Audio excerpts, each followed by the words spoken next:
I have a documentary recommendation. It's called Overnight. It's about Troy Duffy, the man who made Boondock Saints.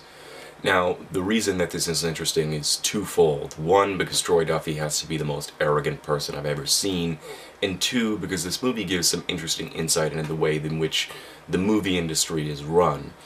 Troy Duffy was basically a local guy, a bartender, first-time script, but he was given $15 million in practically complete creative control.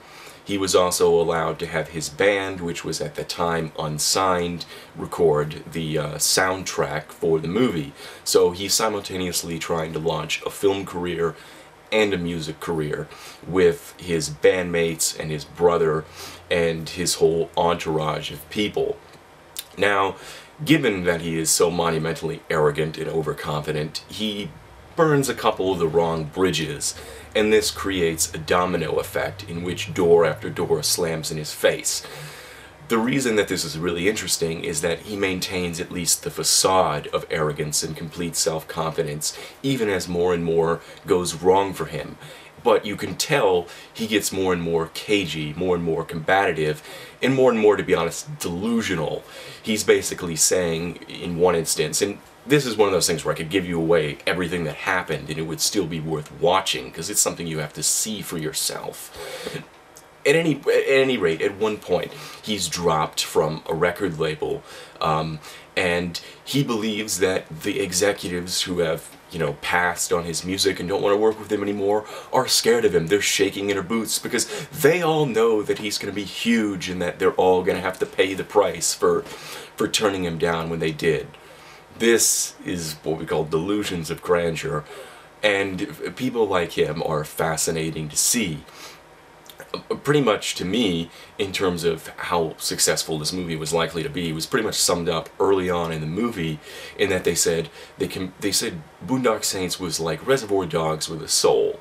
Now, Tarantino is somebody who is likely an expert in movies. It's said that in order to become an expert in something takes 10,000 hours. That's what it's been estimated as. And it wouldn't surprise me in the least if Quentin Tarantino has devoted 10,000 hours of his life to, the study and the careful watching of film. Whereas a bartender, out there, first-time script, and knows really nothing about script writing, how much could he really compare to somebody like Tarantino? So right then it's pegged as a genre piece. That's not to say that Boondock Saints is a bad movie, even if the maker of it is arrogant.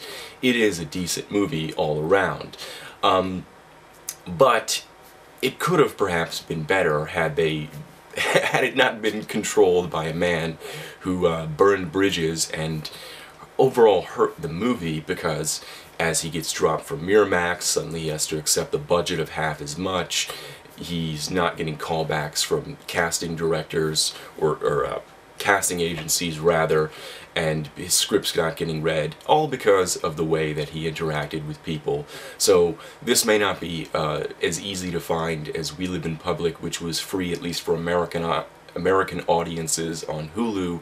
But if this sounds like your sort of thing, if you're interested in filmmaking, or you just want to see a really arrogant and overconfident person, then this is probably worth the trouble to go and find and see. Check it out if you get the chance, and tell me what you think, rather. And if you've already seen it, definitely tell me what you think in that regard. Later, peoples.